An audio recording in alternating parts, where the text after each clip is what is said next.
again most welcome all of you in Med Mind Ved Academy channel. So all student today हम लोग discuss करेंगे यहाँ पे जो है अटल बिहारी वाजपेयी मेडिकल यूनिवर्सिटी के द्वारा एंड अलीगढ़ मुस्लिम यूनिवर्सिटी के द्वारा जो बीएससी नर्सिंग का एंट्रेंस एग्ज़ाम कंडक्ट कराया जाएगा। क्या बीएससी नर्सिंग का एंट्रेंस एग्ज़ाम जो होगा 2025 में 2025 में जो UPPSC nursing and Aligarh Muslim university के द्वारा जो बीएससी नर्सिंग एंट्रेंस एग्ज़ाम होगा उससे रिलेटेड जो हम लोग यहाँ पे नर्सिंग एप्टीट्यूड क्वेश्चन को जो है डिस्कस करेंगे, जो कि हम लोग यहाँ पे nursing profession in India topic से रिलेटेड जो क्वेश्चन आपके एग्जाम्स में पूछे जाते हैं उसको डिस्कस करेंगे। सो यहाँ पे जो फर्स्ट क्वेश्चन पूछा गया है, who is considered the founder of modern nursing. जो मॉडर्न नर्सिंग है, आधुनिक नर्सिंग है, उसके जो फाउंडर या पिता के रूप में किसे जाना जाता है। तो फर्स्ट ऑप्शन है मदर टेरेसा, सेकेंड है फ्लोरेंस नाइटिंगेल, थर्ड ऑप्शन है Clara Burton and last option है विर्गिनिया हेंडरसन। तो जो फाउंडर ऑफ मॉडर्न नर्सिंग के रूप में जाना जाता है वह जो है फ्लोरेंस नाइटिंगेल को जाना जाता है। 12 मई को क्या होता है, प्रति वर्ष 12 मई को प्रत्येक ईयर जो है 12 मई को नर्सिंग डे मनाया जाता है फ्लोरेंस नाइटिंगेल के नाम पर। जो फ्लोरेंस नाइटिंगेल है इन्हें जो है लेडी विथ द लैम्प, इन्हें जो है लेडी विद द लैम्प के नाम से भी जाना जाता है। यह आप सभी के प्रीवियस ईयर एंट्रेंस एग्जाम में पूछे हुए क्वेश्चंस हैं। सो इन्हें जो लेडी विद द लैम्प के नाम से क्यों जाना था, क्योंकि इन्होंने जो है जो युद्ध के समय जो सैनिक थे उनकी जो है इन्होंने लालटेन लेकर जो है रात्रि में जो है सेवा की थी, इसी कारण इन्हें जो है लेडी विद द लैम्प के नाम से जाना जाता है। सो यहाँ पे फर्स्ट का ऑप्शन बी जो है राइट ऑप्शन रहेगा, फ्लोरेंस नाइटिंगेल। अगला प्रश्न यहाँ पे दिया गया है, what is the primary regulatory body for nursing education and practice in India. मतलब कि यहाँ पे दिया कि इंडिया में जो है नर्सिंग एजुकेशन और प्रैक्टिस के लिए प्राइमरी रेगुलेटरी बॉडी कौन सी है, तो ये बताना है।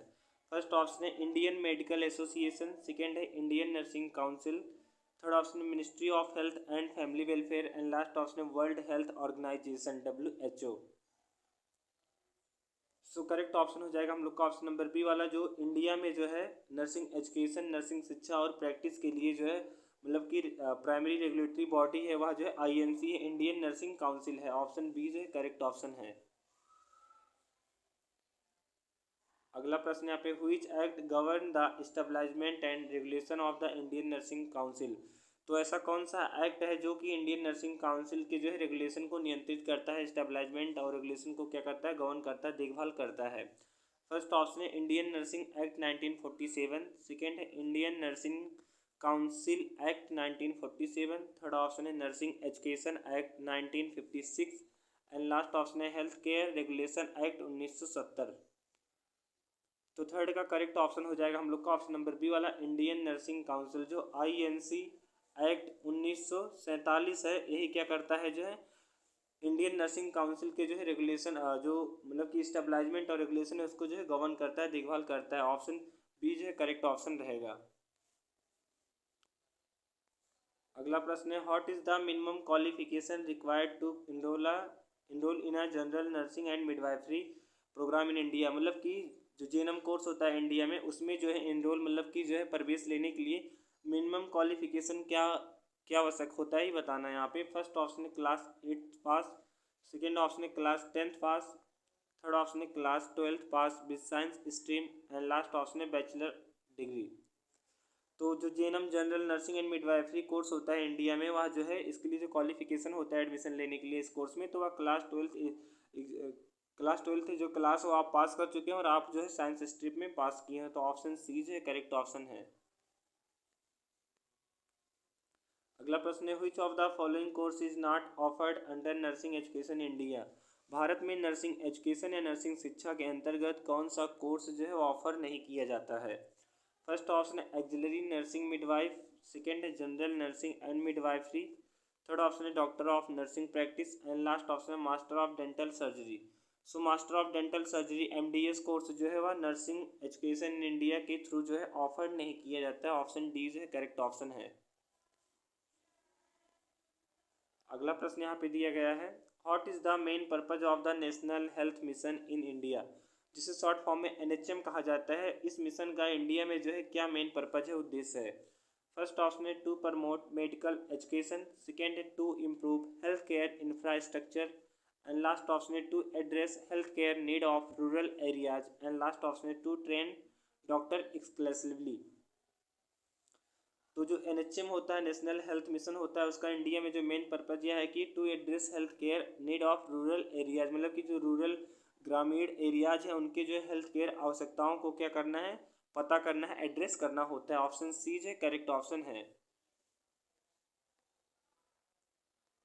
अगला प्रश्न है nurses in India primarily follow which code of ethics. Bharat में जो नर्सेस होते हैं प्राथमिक रूप से किस कोड ऑफ इथिक्स रूल को फॉलो करती हैं।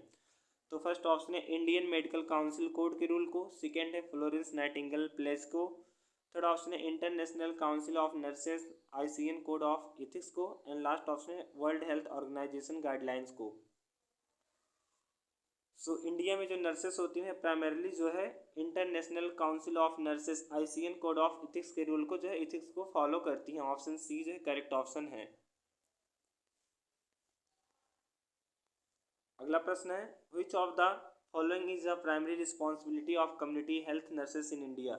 जो कम्युनिटी हेल्थ नर्सेस होती हैं, सामुदायिक स्वास्थ्य नर्सेस होती हैं, उनका जो है इंडिया में प्राइमरी रिस्पॉन्सिबिलिटी या प्राथमिक रिस्पॉन्सिबिलिटी जिम्मेदारी क्या होता है। फर्स्ट ऑप्शन है कंडक्टिंग सर्जरीज, सेकेंड है एडमिनिस्ट्रेटिंग एनेस्थीसिया, थर्ड ऑप्शन है promoting preventing health care and last option है परफॉर्मिंग डायग्नोस्टिक इमेजिंग। तो आठवें का करेक्ट ऑप्शन हो जाएगा ऑप्शन नंबर सी वाला, promoting preventing health care is the primary responsibility of community health nurses in India. So right option of this question option number C. अगला प्रश्न है which year is celebrated as the international year of the nurses and the midwife. किस year को जो है international year of the nurses और midwife के जो है इंटरनेशनल ईयर के रूप में सेलिब्रेट किया जाता है। फर्स्ट ऑप्शन है 2015, सेकेंड इज 2020, थर्ड ऑप्शन है 2022 एंड लास्ट ऑप्शन है 2024।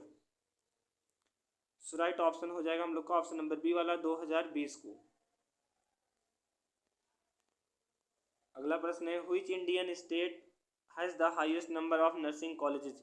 भारत के किस स्टेट में जो है highest number of nursing college हैं, तो ये बताना है। फर्स्ट ऑप्शन है तमिलनाडु, सेकेंड है केरला, थर्ड ऑप्शन है कर्नाटका एंड लास्ट ऑप्शन है महाराष्ट्र। सो इंडिया का जो हाईएस्ट स्टेट है यहाँ पे highest number of nursing college वाला स्टेट है वह कर्नाटका है। यहाँ पे ऑप्शन नंबर सी जो करेक्ट ऑप्शन है कर्नाटका। अगला प्रश्न दिया है what is the duration of the basic BSc nursing programme in India. India में जो है बेसिक BSc नर्सिंग प्रोग्राम का जो ड्यूरेशन होता है, अवधि होता है, कोर्स ईयर होता है, वह कितना है। फर्स्ट ऑप्शन है 2 ईयर, सेकेंड है 3 ईयर, थर्ड ऑप्शन है 4 ईयर एंड लास्ट ऑप्शन है 5 ईयर्स। सो करेक्ट ऑप्शन होगा हम लोग का यहाँ पे ऑप्शन नंबर 4 जो दिया है सी वाला हो जाएगा यहाँ पे 4 ईयर्स। जो basic BSc nursing programme in India में मतलब जो ड्यूरेशन होता है तो वह 4 ईयर होता है। अगर पूछा जाए कि पोस्ट बेसिक BSc नर्सिंग का कितना होता है, पोस्ट बेसिक BSc नर्सिंग का तो 2 ईयर होता है।